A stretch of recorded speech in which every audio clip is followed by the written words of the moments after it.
नमस्कार. जय नमस्कार. गणेश, जय गजानन. आज आपला गप्पांचा पहिला भाग आहे आणि पहिल्या भागामध्येच मुळात आत्ताचा जो विषय चालला आहे कोर्ट आणि गणेशोत्सव. याच्यावर आपल्याबरोबर गप्पा मारण्यासाठी हितेश जाधव आहे, अखिल सार्वजनिक उत्सव समिती महाराष्ट्राचे अध्यक्ष. हितेश दादा, सर्वप्रथम नमस्कार तुमचं. नमस्कार. जय गणेश, जय जिजाऊ, जय शिवराय. तर मला एक सांगा ना, की कोर्टापर्यंत हा गणेशोत्सव कसा काय गेलाय? म्हणजे आता ही मूर्ती अजूनही विसर्जन झाली नाहीये. हा इथपर्यंत विषय कसा काय आलाय? मुंबईतल्या काही 11 माणसांनी मिळून कोर्टामध्ये 2024 साली एक पी-आय दाखल केली आणि त्या पी-आयलचा नंबर आहे PIL 96/2024. याचिकाकर्ते हे मुळातच मराठी हिंदू आहेत. असे 11 याचिकाकर्ते आहेत. त्यामध्ये 3 पर्यावरणवादी आहेत आणि 8 शाडूचे मूर्तिकार आहेत. याचिका करताना त्यांनी त्या याचिकेमध्ये म्हटलं आहे की 2020 सेंट्रल पोल्युशन कंट्रोल बोर्डाच्या CPCBच्या गाईडलाईन का फॉलो होत नाही. आता मला असं वाटतं 2020 पासून हा मुद्दा आहे. मुळात CPCBच्या गाईडलाईनमध्ये त्यांनी असं लिहिलं आहे की POP शॅल बी बॅन. आणि ह्या गोष्टीला धरून अखिल सार्वजनिक उत्सव समिती गेले 4 ते 5 वर्ष ह्या गोष्टीचा पाठपुरावा करते. आम्ही विविध लोकप्रतिनिधींना जाऊन भेटलो, नेत्यांना जाऊन भेटलो, मुख्यमंत्र्यांना जाऊन भेटलो आणि आत्ताच्या पण तत्कालीन मुख्यमंत्र्यांना जाऊन भेटलो. का तर आम्हाला असं होतं की ते CPCBच्या ज्या गाईडलाईन्स आहेत त्या कुठेतरी महानगरपालिका सक्त करत होती गणेशोत्सवांवर आणि मूर्तिकारांवर. आणि त्यालाच अनुसरून काही लोकांनी एक याचिका टाकली आणि त्या याचिकेमध्ये म्हटलं आहे की CPCBच्या गाईडलाईन महाराष्ट्रात का फॉलो होत नाही. आणि मग त्याच्यापुढे त्या केसला सुरुवात झाली. आता याचिकाकर्ता कोर्टात गेलाय तर त्याला समोर उत्सवाची बाजू मांडणारी सुद्धा समोर कोणतरी एक व्यक्ती हवं. त्यांनी पार्टी स्टेट गव्हर्नमेंट आणि सेंट्रल पोल्युशन कंट्रोल बोर्डाला केली. पण ॲज अ उत्सवप्रेमी म्हणून मूर्तिकारांची बाजू, मंडळांची बाजू कोर्टाने देखील ऐकून घ्यावी म्हणून त्याच्यामध्ये समितीने हस्तक्षेप केला. त्याच्याबरोबर ठाण्याचे मूर्तिकार बोळिंजकर म्हणून, त्यांची श्री गणेश प्रतिष्ठान म्हणून काहीतरी एक संस्था चालते, ते देखील माझ्याबरोबर त्या ऑर्डरमध्ये इंटरव्हीन झाले. आणि ह्या ऑर्डरमध्ये सुरुवातीला मी आणि बोळिंजकर आत्ता माझ्याबरोबर ठाण्याच्या समितीवर सचिव आहेत. तर आम्ही दोघांनी मिळूनच मुळात ह्याच्यामध्ये पहिला हस्तक्षेप केला. हा हस्तक्षेप नसता केला तर ह्या उत्सवावर बरेचसे निर्बंध आले असते. किंबहुना मला असं वाटतं उत्सवात खूप गोष्टींमध्ये वेगवेगळ्या गोष्टी घडल्या असत्या आणि लोकांमध्ये जास्त संभ्रमाचं वातावरण निर्माण झालं असतं. अशा असंख्य याचिका गणेशोत्सवाच्या बाबतीत पडल्या. त्याच्यामधलं एक याचिका जी खास करून मी ते उल्लेख करेन की ती आवाज फाउंडेशनची होती. त्या आवाज फाउंडेशन हे याचिकाकर्ते होते. त्यांना समोर कोणत्या मंडळांनी ना कोणत्या समितीने ना सरकारने त्याच्यामध्ये हस्तक्षेप केला आणि सातत्याने कोर्टाचा एकतर्फी निकाल येत गेला. आणि 2017ला असं झालं की आपल्याला महाराष्ट्रातून मुंबईतून DJ हद्दपार करायला लागला.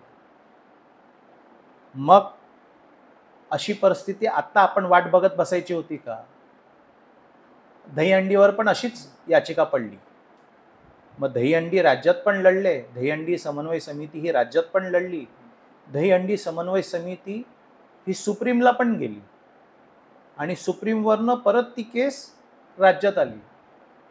या गोष्टीला लागणारा कालावधी हा जवळजवळ 4 ते 5 वर्षाचा होता आणि त्याला आलेला जो खर्च आहे तो किमान 50 लाखाच्या वरचा होता. पण त्याच्यामध्ये दहीहंडीवाल्यांनी ती बाजू मांडली. ते सेम आम्ही कोर्टात जाऊन गणेशोत्सवाची आणि मूर्तिकारांची कुठेतरी बाजू मांडण्याचा प्रयत्न केला. अरे पण ह्याला एवढं लेट कसं काय झालं की मूर्त्या थांबल्या गेल्या? नाही, बसल्या कसं आणि ते होतं, थांबल्या. नाही, सरकार गाफील होतं. केसच्या तारखा पडत होत्या. प्रत्येक तारखेला आम्ही जात होतो त्याच्यामध्ये काही निर्देश हायकोर्टाने राज्य सरकारला दिलेले होते, महानगरपालिकेंना दिलेले होते की तुम्ही कुठेतरी ह्या गोष्टीचं अंमलबजावणी करा. म्हणून महानगरपालिकेने डिसेंबरमध्येच मिटिंगा लावायला सुरुवात केली आणि मला असं वाटतं 12 का 19 डिसेंबरच्या दिवशी एक मिटिंग महानगरपालिकेमध्ये झाली एफ साऊथला. काही कारणास्तव मी त्या मिटिंगला हजर राहू शकलो नाही. त्यांचं तेच चाललेलं की शाडूमाती, पर्यावरणपूरक आणि POP हा जो विषय चाललेला होता. हे सगळं करत असताना माघ महिन्यातले गणपती आले. तर माघ महिन्यातले गणपती ज्यावेळेला आले त्यावेळेला नेमके जे आधीचे उपाध्याय म्हणून जे चीफ जस्टिस होते ते बदली झाले आणि त्याच्या जागेवर चीफ जस्टिस दुसरे आले, आलोक आराध्या म्हणून. मग आलोक आराध्यांनी ऑलरेडी 2-3 राज्यांमध्ये निर्णय दिलेला आहे. मग ती केस त्यांच्या पुढे आल्यावर त्यांनी तात्कालीन त्याच्यावर इंटरिम ऑर्डर दिली आणि त्या इंटरिम ऑर्डरमुळे आम्ही सांगतोय की हा जो मागातला जो गणेशोत्सव आहे तो भाद्रपदात एवढा मोठा नाही आहे, तर तुम्ही ह्याच्यावर सर्वासर्व विचार करून तुम्ही ऑर्डर द्या. तरी पण त्यांचं होतं की नाही, आता आम्ही इंटरिम ऑर्डर देतो, मग पुढे बघू काय. आणि त्याच्यामध्ये मूर्तिकारांनी मूर्त्या बनवून मंडळांनी त्या घेऊन सभामंडपात नेऊन ठेवलेल्या होत्या आणि विसर्जनाचा मुद्दा ऐरणीवर आला. तर प्रेक्षकांना सगळ्यात पहिलं तर सांगा की इंटरिम ऑर्डर म्हणजे काय, आणि मग तुमच्यावर जो आरोप आहे की तुम्ही ते ऑर्डर हे केलेली की ज्याच्यामुळे इंटरव्हेन्शन घेणं, इंटरव्हेन्शन घेणं म्हणजे आम्ही इंटरव्हीन झालो की कोर्टाने गणेशोत्सव मंडळांची बाजू ऐकावी, मूर्तिकारांची बाजू ऐकावी आणि नंतर ह्याच्यामध्ये स्वतःचा काय तो निर्णय द्यावा म्हणून. पण याचिकाकर्ते ज्यांनी याचिका टाकलेली होती त्यांनी खूप व्यवस्थितपणे याचिका टाकलेली की CPCBच्या गाईडलाईन फॉलो का न होत, आणि CPCBच्या गाईडलाईनचा विचार करता कोर्टाने हा निर्णय दिला आहे. आम्ही मूर्तिकार तर खूप लांबच राहिलो. तर CPCBच्या गाईडलाईन फॉलो का होत नाही त्या व्हाव्या म्हणून कोर्टाने निर्णय दिला की तुम्ही CPCBच्या गाईडलाईन फॉलो करा. आमचं म्हणणं आत्ता ऐकून घेतलं आणि ती ऑर्डर होती. मग मुळात जर का ह्याच्यामध्ये आपण इंटरव्हीन झालो नसतो, म्हणजे आपण इंटरव्हेन्शन घेतलं नसतं, तर ही केस चालली कशी असते. पण मग चालढकलनी होऊ शकत नव्हतं का? चालढकल कशी होणार, विषय कोर्टातला आहे ना. डीजेच्या बाबतीत ज्या वेळेला आवाज फाउंडेशननी याचिका टाकली त्याच्यावर जेवढा चालढकलपणा करायचा होता तो केला सरकारने. पण शेवटी ज्या वेळेला कोर्टाचा निर्बंध आले त्यावेळेला तो हद्दपारच करायला लागला. मग त्याच्यासाठी कोण सुप्रीम कोर्टात गेलं का? नाही गेलं ना. मग आता जर का हा विषय नसतं, समजा आपण नसतो आणि कोर्टाने हा एकतर्फी निर्णय लावला असता, तर सुप्रीमला जाऊन कोण लढणार होतं मला ते तर कळू दे. दहीहंडी सुप्रीमला पण गेली, आपल्यामधलं कोण सुप्रीमला जाणार होतं, हा पण विषय आहे ना. मग जो विषय राज्याचा जर का राज्यात सुटत असेल तर त्याला सुप्रीमपर्यंत घेऊन जाण्याचा विचारच का करावा आपण. आता परत ह्याच्यावरच येतो, आपल्या ह्याच्यावर आत्ताची जी रिसेंटली जी कोर्टची हे झाली ज्याच्यामध्ये POP बंदी हे जरी हे केलंय, त्याला स्थगिती दिली, बट समुद्रात किंवा नैसर्गिक स्रोतात विसर्जनाला दिली नाही, त्याच्यासाठी समिती म्हणून तुम्ही काय करताय? नाही, आता त्याच्यामध्ये मुळात जी 30 जानेवारी 2025ला जी आलेली ऑर्डर होती ज्याच्यामध्ये माघ महिन्यातले गणपती थांबले, ती ऑर्डर अशी होती की मूर्ती बनवणं, विक्री करणं आणि विसर्जन करणं ह्याच्यावर निर्बंध होते. बरोबर. CPCB आता सांगते की ह्या आमच्या मार्गदर्शक सूचना होत्या ज्या प्रत्येक राज्यांनी फॉलो करायचा की नाही करायचा हा त्यांचा विचार होता. मग CPCB असंही म्हणते की आम्ही मूर्ती बनवण्यावर आणि विक्री करण्यावर कधीच आम्ही निर्बंध लावले नव्हते, जे कोर्टाने लावले ना. मग ते उठवण्याचं काम कोणाचं आहे, तो कोर्टाचं आहे. CPCB सांगते की आम्ही बनवण्यावर आणि विक्री करण्यावर आम्ही निर्बंधच लावले नव्हते. तर ती जी ऑर्डर आलेली 30 जानेवारी 2025ला, त्याच्यातले जे प्रामुख्याने 3 मुद्दे होते, विक्री करणं, बनवणं, विक्री करणं आणि विसर्जन करणं, याच्यातल्या 2 मुद्द्यांवरचा तर स्टे उठला. म्हणजे आपण मूर्ती बनवू शकतो आणि विकू शकतो. आत्ता CPCBच्या गाईडलाईन प्रमाणे ते सांगतात की तुम्ही नैसर्गिक स्रोतात विसर्जन करू नका. परत मी सांगतोय, CPCBचे हे मार्गदर्शक सूचना आहेत की तुम्ही या समुद्रामध्ये विसर्जन करू नका. विषय आता राज्य सरकारकडे आहे. कोर्टाने राज्य सरकारला 21 दिवसामध्ये आपली भूमिका मांडण्याचा अधिकार दिलाय. राज्य सरकार याच्यावर नक्की काय ना काहीतरी तोडगा काढेल, काहीतरी येईल त्याच्यावर. आणि मुळात मला असं वाटतं की महाराष्ट्रात साजरा होणारा गणेश उत्सव हा इतर राज्यांपेक्षा खूप मोठा आहे. त्याची नांदीच महाराष्ट्रात झाली आहे. तो उत्सव घराघरामध्ये साजरा केला जातो, ज्याची इतर कोणत्याच राज्याबरोबर तुलना आपण करू शकत नाही.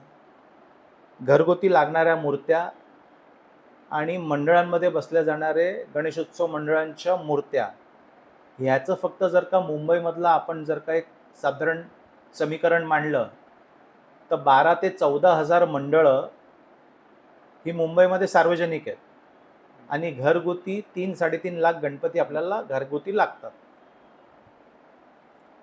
राज्य सरकार यांच्या विसर्जनाचा ज्यावेळेला विषय येईल त्यावेळेला लोकांच्या भावनेचा आदर करून राज्य सरकार त्याच्यावर नक्की आपली भूमिका मांडेल अशी आम्ही आशा करतो. कारण की आत्तापर्यंत सरकार उत्सव आणि मूर्तिकारांच्या बाजूनी आहे. तर ह्याच्याकडे तुम्ही वेगळ्या अँगलने किंवा नजरेने बघू शकत नाही की नाही राज्य सरकार हेच बोलेल तेच बोलेल. मग जर का राज्य सरकारला केलं असतं तर राज्य सरकारने पण पुढे CPCBच्याच मार्गदर्शक तत्व स्वीकारली असती ना. पण तसं केलं नाही राज्य सरकारने. पण कसं होतं आता आहे ना, एक यावर्षी गणपती पण लवकर आहे. ऑलरेडी बुकिंग्सलाही लेट झालेले आहेत आणि त्यात मग आता तुम्हाला वाटतं की मंडळाने परत मग ते 30 तारखेपर्यंत थांबवावं? नाही, कशाला थांबवावं? मग जर का तसं असतं ना तर मग कोर्टामध्ये विषय आला असता की उंच मूर्त्यांवर पण निर्बंध घाला म्हणून. तो विषय कुठे आहे? तो विषयच नाही ना. कोर्टात हे माहिती आहे की मुंबईसारख्या महाराष्ट्रासारख्या ठिकाणी या मूर्त्यांचं स्वरूप 20, 22, 24 फूट असतं म्हणून. तर त्या गणेशोत्सव मूर्त्यांचं विसर्जनाचं मसुदा कोर्टाने सरकारला तयार करून सादर करायला सांगितलंय. सरकार तो नक्की योग्य पद्धतीने सादर करेल असं मला वाटतं. पण परत हे वाटण्यावरच आहे ना सध्या तरी. नाही, वाटण्यावर नाही, सरकारला त्याचं गांभीर्य आहे ना. सरकारला त्याचं गांभीर्य आहे. मग जर का निर्बंध लावायचे असते तरी सरकारने लावलेच असते ना. नाही, पण तेवढं ओपनली पण नाही आहे ना हे. विषय न्यायालयीन आहे ना. आता थोडीशी आपण वेगळी बाजू धरून चालूया की समजा जर का कोर्टाने फुल फ्लेज ऑर्डर दिलीच असती तर त्या ऑर्डरला आपल्याला कुठे चॅलेंज करायला लागलं असतं? मी विचारतो, कुठे चॅलेंज करायला लागलं असतं? आपल्याला सुप्रीमला चॅलेंज करायला. मग सुप्रीमला चॅलेंज करायला लागलं असतं. कुणाला लागलं असतं? राज्य सरकारला पण लागलं असतं आणि मंडळांना पण लागलं असतं आणि मूर्तिकारांना पण लागलं असतं. मग विषय आता राज्य सरकार आहे तर राज्य सरकार त्यांची भूमिका योग्य पद्धतीत मांडेल. मी वारंवार तेच सांगतो.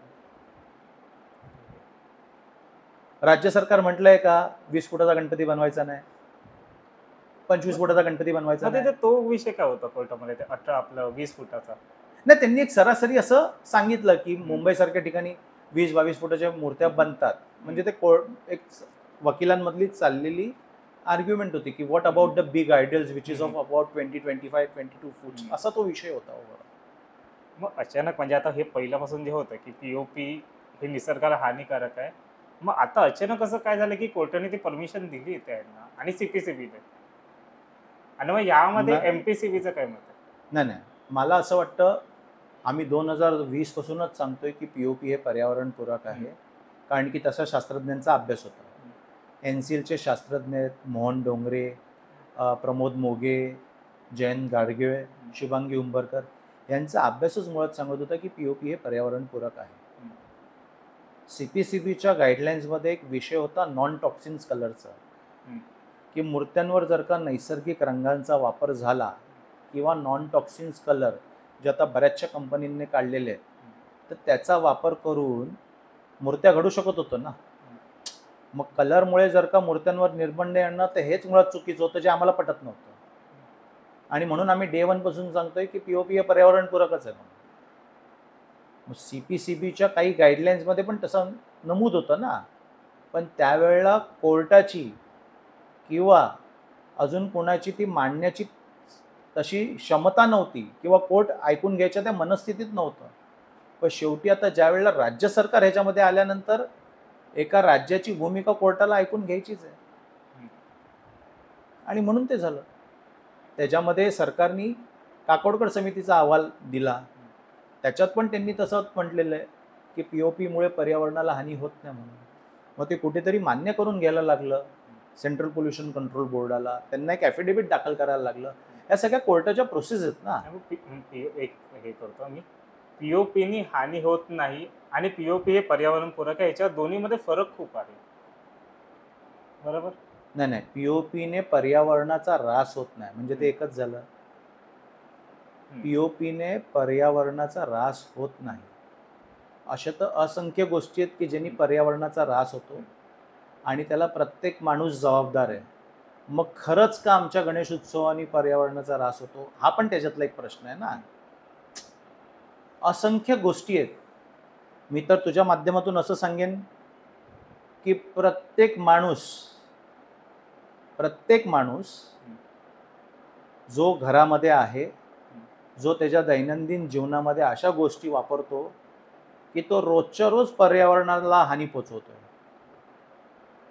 सकाळी उठल्यानंतर जी आपण टूथपेस्ट वापरतो तीही पर्यावरणाला हानिकारक आहे.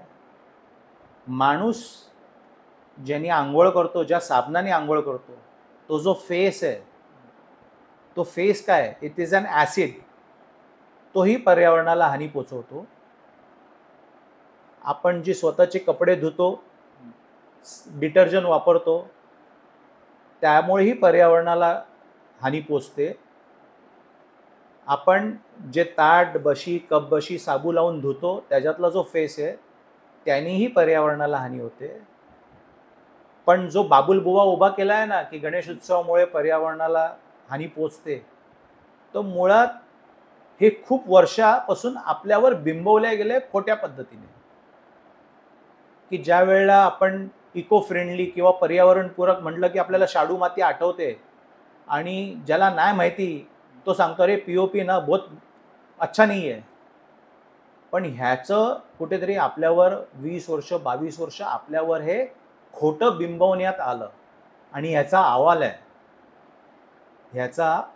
आहे की काही लोकांना POP हे पर्यावरणपूरक हे माहिती होतं, पण त्यांनी असं सांगितलं की आम्ही ते हिंदुत्वाचा प्रचार हेच करून करणार की POP हे पर्यावरणाला हानिकारक आहे आणि शाडूमाती पर्यावरणपूरक आहे,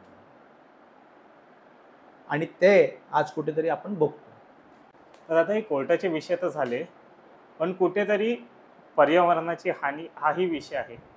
तर समितीने कधी कुठल्या माध्यमाला विरोध केलाय का यामध्ये? अजिबात नाही. आम्हाला असं वाटतं की सरकारने किंवा कोणत्याही महानगरपालिकेने कोणत्याही गोष्टीवर, म्हणजे मी गणेशोत्सवाच्या बाबतीत म्हणतो की तुम्ही शाडूमातीचीच मूर्ती घ्यायला पाहिजे, तुम्ही POPची घेऊ नका किंवा तुम्ही कागदी लगद्याची घेऊ नका, हा आमचा विषयच नाही. आमचा विषय असा आहे की एखाद्या विशिष्ट पदार्थाला घेऊन तुम्ही सक्ती करू नका. ज्याला जे परवडेल तो ते घेईल. 2 मूर्त्यांमध्ये तफावत आहे. शाडू मातीची मूर्ती ही थोडीशी महागडी जाते, आणि ती महाग असून सुद्धा ती थोडीशी नाजूक असते, बरोबर आहे. त्याच्या विरुद्ध POP आहे. POPची ही मूर्ती थोडीशी स्वस्त येते, पण ती मजबूत असते. आता ह्या 2 भिन्न गोष्टींना मी एकत्र करतो की आजही आपण मुंबई महाराष्ट्रामध्ये चाळ सिस्टममध्ये आपण राहतो, जिथे प्रत्येकाची घरं छोटी असतात, कमवणारा मुलगा एकच असतो, घरामध्ये परिवार असतो. आता एखादा घरातला कर्ता पुरुष हा महिन्याला 25-30 हजार रुपये कमवतोय, आणि त्याच्या घरी परंपरा आहे, 25, 30, 40 वर्षाची परंपरा आहे 2 फुटाचा गणपती बसवणं. आजच्या तारखेला 2 फुटाचा गणपती शाडू मातीमध्ये जर का घ्यायचा झाला, मला माहीत नाही त्याच्या किमती काय आहेत, पण किमान 12 ते 15 हजार रुपये जाते 2 फुटाची मूर्ती शाडू मातीची. आता हीच मूर्ती जर का तुम्ही POP मध्ये 2 फुटाची घ्यायला गेलात तर तुम्हाला 3 ते 4 हजार रुपयामध्ये मिळते. आता ज्या मुलाला 25,000 रुपये पगार आहे तो 12,000 रुपयाची मूर्ती आणून घरात गणेशोत्सव साजरा करेल की तो 4,000 रुपयाची मूर्ती घेऊन गणेशोत्सव साजरा करेल? पण एक सोशल मीडियावर आपण बघितलं तर ती मूर्ती महाग असली तरी ती मूर्ती हे होते, तिचं विघटन होत आहे. पीओपीचं पण विघटन होतं, कोण म्हणतं नाही होत? पीओपीचंही विघटन होतं ना, पण ज्या पद्धतीत घरगुती विसर्जनाला लोक प्राधान्य देत आहेत की कोविड नंतर लोकांनी कृत्रिम तलावाचाही विकल्प अपनवला की बाबा नाही आम्हाला ठीक आहे, आम्हाला एक पर्याय उपलब्ध झाला. तर आज चौपाटीवर मला असं वाटतं मुंबईतली बरीचशी घरगुती गणपती आहेत, मला असं वाटतं 20-25% तर करेक्शन चौपाटीवरच आलं आहे. म्हणजे जी गर्दी 6व्या 7व्या दिवशी 5व्या दिवशी विसर्जनाची असायची तर तिकडची लोक तर तिकडे कृत्रिमचा पर्याय लोकांनी कोविड नंतर स्वीकारला ना, की बाबा आमच्या घराच्या जवळ तलाव आहे किंवा कृत्रिम तलाव आहे, आम्ही त्याच्यामध्ये विसर्जन करू म्हणून. मग तो पीओपीचा असू दे किंवा शाडूमातीचा असू दे, लोकांनी तो पर्याय स्वीकारला. त्यांच्यावर सक्ती करायला लागली का? नाही लागली. आत्ता काय होत होतं, आपल्यावर सक्ती होत होती की तुम्ही शाडूमातीच वापरा म्हणून. तर तो चुकीचा आहे ना विषय. पीओपी विघटन होतं, पीओपीचंही विघटन होतं ना. आज जर का लोकांनी भाद्रपद महिन्यातला जर का गणपती बसवला कोविडमध्ये तर असंख्य लोकांनी शाडूमातीचे गणपती घरातच विसर्जन केले. पण मग जे विसर्जन केलेले गणपतीची जी माती आहे ती परत कुणी किती पुनर्वापरात घेतली आपल्याला माहित नाहीये. आता आम्ही एक नवीन प्रोजेक्ट देतोय सरकारला की ज्याच्यामध्ये पीओपीचं विघटन होतं आणि पीओपीचं विघटन होऊन ती पीओपी पुनर्वापरात आपण घेऊ शकतो, जी मूर्तिकारांनाच परत मूर्त्या बनवायच्या कामाला येते. मग निसर्गाची हानी झाली कुठे? शास्त्र किंवा आपलं जे सायन्स आहे ते काय सांगतंय, म्हणजे शास्त्रज्ञांचा अभ्यास आहे की जी मूर्ती पाण्यामध्ये जाते ती 10 दिवसापर्यंत तिचे काहीच रेसिड्यूज सोडत नाही. 10 दिवसांनंतर त्याच्यावर ते रेसिड्यूज सोडायला सुरुवात होते. मुंबईतला गणेशोत्सव आपण बघितला असेल तर दुसऱ्या दिवशी समुद्र किनारे साफ होतो, पाण्यात काय जातच नाही. तर पर्यावरणाला हानी कुठे होते? महानगरपालिका काढून घेते सगळं. समुद्राची स्वतःची एक खासियत आहे की तो स्वतःच्या पोटात काय ठेवत नाही, तो सगळं बाहेर फेकतो. मग समुद्रात काय गेलंच नाही तर ते पर्यावरणाचा ऱ्हास झाला कुठून? मला तेच म्हणायचं आहे. आता आपण थोडंसं विरुद्ध दिशेला जाऊया की जे पर्यावरण सांगतात ना, मी आता असंख्य नद्यांची नावं देईल की ज्याच्यामध्ये MIDCचं विषारी पाणी सोडण्यात आलंय आणि तिथे लाखोंच्या माशांचा खच पडलाय. आज 130 वर्षामध्ये कोणी RTI टाकावं आणि मान्य करून घ्यावं की बाबा आमचा गणेशोत्सव झाल्यावर मासे मरून कधी किनाऱ्यावर आलेत का? कधीच नाही, दिसलं पण नाही, कोणत्या बातम्यात पण नाही. पण वेळ आहे ज्यावेळेला MIDC मध्ये एखाद्या केमिकल फॅक्टरीज म्हणा किंवा एखादी पेट्रोलियम कंपनी म्हणा, एखादी शुगर फॅक्टरी म्हणा, एखादी बियर फॅक्टरी म्हणा, वाईन शॉपची फॅक्टरी म्हणा, लिकरची फॅक्टरी म्हणा, ह्याचं जे पाणी आहे हे कुठे जातं? मग त्यांचं प्रोडक्शन तर 365 दिवस चालू आहे. मग तिथे आपण नजरअंदाज कसा काय करू शकतो? आता 3 महिन्यापूर्वी इंद्रायणी नदी फेसाळली, सगळीकडे बातम्या, गणपती विसर्जन झालेले त्यावेळेला. ठाण्यामध्ये एका तलावामधनं सगळे मासे बाहेर आलेले मरून. मग त्यावेळेला काय गणपती विसर्जन झालेले? असंख्य नद्या आहेत की ज्याच्यामध्ये माशांचा खच पडलाय, त्यावेळेला काय गणपती विसर्जन झालेले? म्हणजे कुणीतरी कुणाची तरी सुपारी घ्यायची आणि हिंदूंचे सण संपवायचा विचार करायचा पर्यावरणाच्या नावाखाली, आम्ही ते खपून नाही घेणार. तर पुढचा प्रश्न थोडासा आपण या मागीमध्ये येऊया. थोडं शिरोडकरला एक हे झालेलं, आपले विसर्जन झाले नव्हते चारकोपच्या राजाचे, आणि त्यावेळेला कांदिवलीच्या श्रीचं विसर्जन होण्यासाठी त्यावेळेला एक हे घेतलेली आपलं शिरोडकर हायस्कूलला. तर त्यावेळेला एक असं ठरलेलं की सगळ्यांनी हिंदुस्थान नाक्यापर्यंत जावं, कांदिवलीच्या श्रीचं विसर्जन करावं. मग त्यामध्ये सगळे आले, म्हणजे प्रशांत देसाईंनी ते हे केलेलं, आंदोलनचं हे दिलेलं. मग त्यामध्ये तुम्ही का नाही आलेला? जर का त्याचं फुटेज असेल हम्म, तर ते मागून घे शिरोडकरचं. हम्म, त्यावेळेला मी असं नमूद केलेलं की माघ महिन्यातला हा जो गणेशोत्सव आहे हम्म, हा प्रत्येक ठिकाणी विभागात हम्म, पसरला गेलेला आहे. हम्म, तर जसं कांदिवली श्रीचं तिथे विसर्जन होणं बाकी होतं ना, हम्म, तसं इथे माझ्याही मंडळांचं विसर्जन होणं बाकी होतं. कुंभारवाड्यातला गणपती होता, कामठीपुरातला गणपती होता, बाजूच्या गल्लीतला गणपती होता. तर मग जर का सगळेच हिंदुस्थान नाक्यावर जर का जमा होणार असते तर मग इथे येऊन कोणीतरी उभं राहून विसर्जन करून घेणं महत्त्वाचं होतं ना. मग त्यावेळेला असं ठरलं की काही लोक कांदिवलीला जातील आणि काही लोक मुंबईत राहतील. नाही, पण त्यावेळेला सोशल मीडियावरच असं आलेलं की मुळात इथे प्रॉब्लेमच नव्हता. नाही नाही, असं नाही, गणपती थांबले, सगळीकडचे थांबले ना. असं होतं का की पश्चिम उपनगरमध्ये ऑर्डर वेगळी होती आणि दक्षिण मुंबईमध्ये ऑर्डर वेगळी होती? पण मग आपल्या इथे नोटीस आलेला का त्या सगळ्यांना मंडळाला? आल्या आहेत. मी अटेंड केल्यात मिटिंगी. पोलीस स्टेशनला मी होतो बसलेलो, मंडळाची पदाधिकारी बसलेले होते. मग आम्हाला माहिती आहे ना की आम्ही काय केलं. तर ठीक आहे, आम्ही त्यावेळेला केलं. मग त्यावेळेला जशी तिथे गरज होती त्यावेळेला तशी इथेही गरज होती ना. मग जसे लोक तिथे भले हजारोच्या संख्येत होते पण इथे 100च्या संख्येत तर मुलं होती. हम्म, मग दोन्ही ठिकाणी बॅलन्स करायचे होते. हम्म, आता मेजर भाग तिथे होता.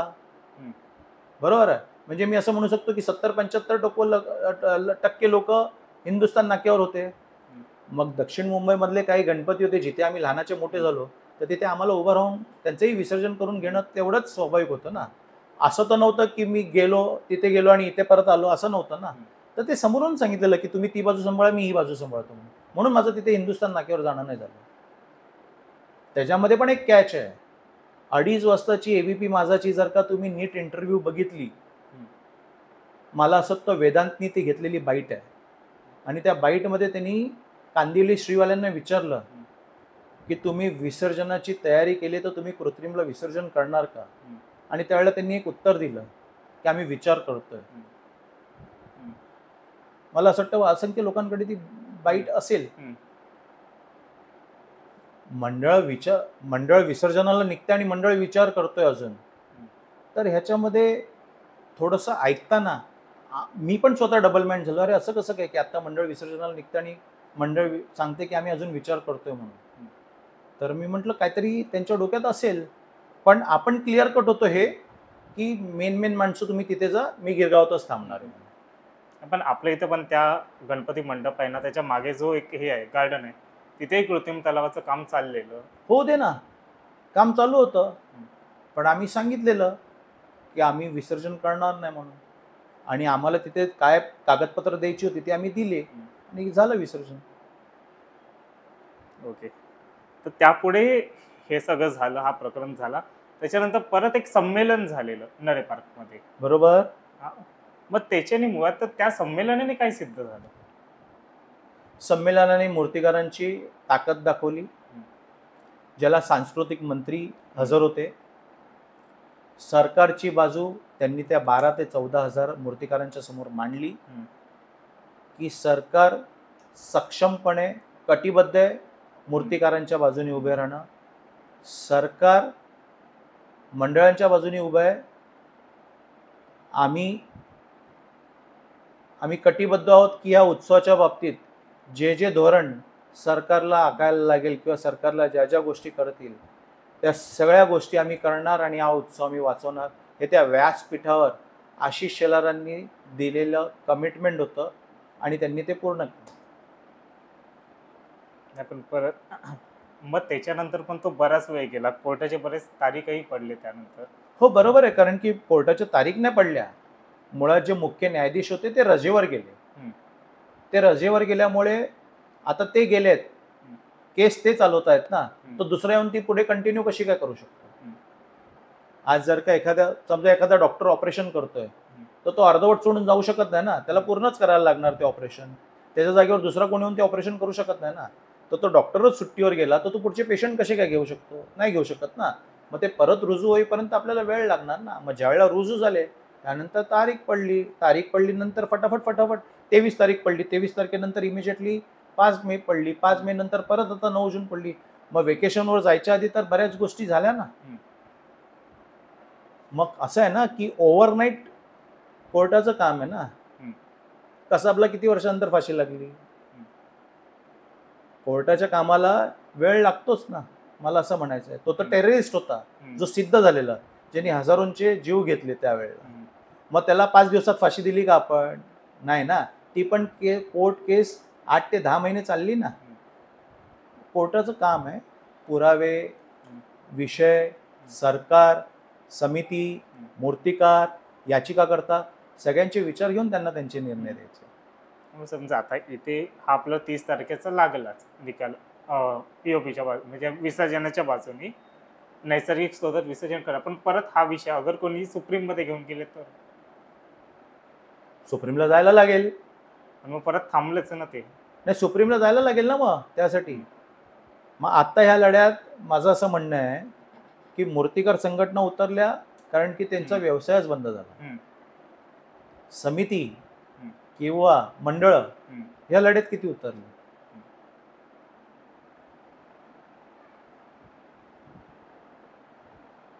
आपल्याला आपला उत्सव, आपली परंपरा जपायची असेल तर ह्या सगळ्या गोष्टी करायला लागणार.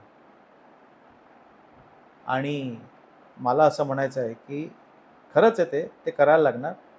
मी परत एकदा सांगेन, दहीहंडीवाल्यांनी ते केलं आणि गणेश उत्सव म्हणून आम्हीही तेच धोरण स्वीकारलं. आता अशी विरुद्ध बाजू बघ की आपल्यासाठी पीओपी 2020 मध्येच बंद झालेलं होतं. मग त्याला दरवर्षी धक्का मारत होतो ना. म्हणजे आपण थोडक्यात काय करत होतो, आजचं मरण उद्यावर टाकत होतो आपण. शेवटी मारायचं तर कधीतरी होतं ना. मग त्याच्यापेक्षा व्हेंटिलेटरला जाऊन ऑक्सिजन घेऊन परत जिवंत येऊन उत्सव व्यवस्थितपणे पुढचा 100 वर्ष चालेल ना. तेवढं तर केलं आपण. ओके, तर पुढचं माझं थोडंसं तेच होतं, पीओपी सोडून मग समितीचा विषय काय? नाही, पीओपी सोडून समिती ही सर्व हिंदूंच्या सणांच्या बाबतीत अग्रेसर आहे. जो येतो तो आमच्या सणांवर ज्ञान पाजळतो. जो येतो, दहीहंडी आली की थर नका लावू, होळी आली की पाण्याचा अपाया टाळा, किंवा फटाके म्हणजे दिवाळी आली तर 10 नंतर फटाके नाही वाजवायचे. म्हणजे जो येतोय ना तो आम्हालाच शिकवतो रे सगळं. आणि ह्याच्यावर हिंदू म्हणून आपण या गोष्टींचा स्वीकारही करत चाललोय. मग कुठेतरी थांबलं पाहिजे ना. मग नाव उत्सव समितीच आहे म्हणजे सगळे उत्सव आम्ही हिंदूंचे सगळे उत्सव घेणार. आम्ही नवरात्रासाठी पण तेवढेच गटीबद्ध आहोत की बाबा, किंवा आम्ही त्यामध्ये आता मग दहीहंडीची समिती किंवा जी नवरात्रीची समिती आहे त्यांच्यावर कधी असं बोलणं झालंय का या विषयावर? नाही, म्हणजे मला असं वाटतं की आम्ही आमच्या परीने काम करतोय, आम्ही आमच्या परीने लढा देतोय. आमच्याबरोबर बरंचसं संघटन आता मोठं झालंय. बऱ्याचशा ठिकाणी पश्चिम उपनगर, पूर्व उपनगर, मुंबई, ठाणे, कोल्हापूर, बीड, सातारा, प्रत्येक जिल्ह्यामध्ये आता समितीच्या वाटचाल चालू आहेत. तर असं करून आम्ही एक संपूर्ण राज्यस्तरीय समिती आम्ही स्थापन करण्याच्या विचारात होतो. आणि आमचे ध्येय उद्दिष्ट एकदम सरळ आहेत की आम्ही आत्तापर्यंत कोणाकडे पैशाची मागणी केली नाही. आम्ही आमच्या जीवावर ह्या सगळ्या गोष्टी लढतोय आणि त्याच्यामध्ये कोणत्याही प्रकारचा स्वार्थ नाही आहे. याच्यावरून अगर याचं उत्तर देऊ शकलं तर, नॉर्मली आता जी हायकोर्टाची केस चालते त्याच्यामध्ये वकिलाची पर हिअरिंगची फीस काय असते अगर सांगू शकाल तर? आणि सेम गोष्ट सुप्रीम. नाही, 2 गोष्टी वेगवेगळ्या आहेत. सुप्रीमची गोष्ट वेगळी आहे आणि सुप्रीममध्ये मुळात जायलाच तुम्हाला 7 ते 8 लाख रुपये लागतात. पहिली ज्या वेळेला तुम्ही पेपर बनवता आणि तुम्ही पुटअप करता, आणि ज्या वेळेला तुम्ही इथे एखादं इंटरव्ह्यू करता एखाद्या हायकोर्टामध्ये, तर तुम्हाला ज्या वेळेला ती रिट पिटिशन दाखल करायची असते किंवा तुम्ही त्याच्यामध्ये इंटरव्ह्यू होता, तर हे जे काही पेपरवर्क लागतं याला एक साधारण तुम्हाला 1.5 ते 2 लाख रुपये खर्च येतो. हे दरवेळेला आहे. हा, म्हणजे मग तुम्ही वकील कसा घेता, त्याच्या तारखेची फी, तो किती तारखा उभा राहणार, ह्या सगळ्या गोष्टीत काही वकील डायरेक्ट पॅकेज देतात की बाबा जोपर्यंत ही केस चालू आहे मी 4 लाख रुपये घेईन, 3 लाख रुपये घेईन, असं. मग ते त्या पद्धतीने तो विषय पुढे जातो. यामध्ये समितीने कुठल्या मंडळाकडून काही घेतलं? काहीच नाही, 1 रुपया नाही. आणि दाखवावं त्यांनी मला. आज माझ्याबरोबर पण जी मंडळं आहेत, आम्ही कुणाकडनंही 1 रुपया घेतलेला नाही आहे.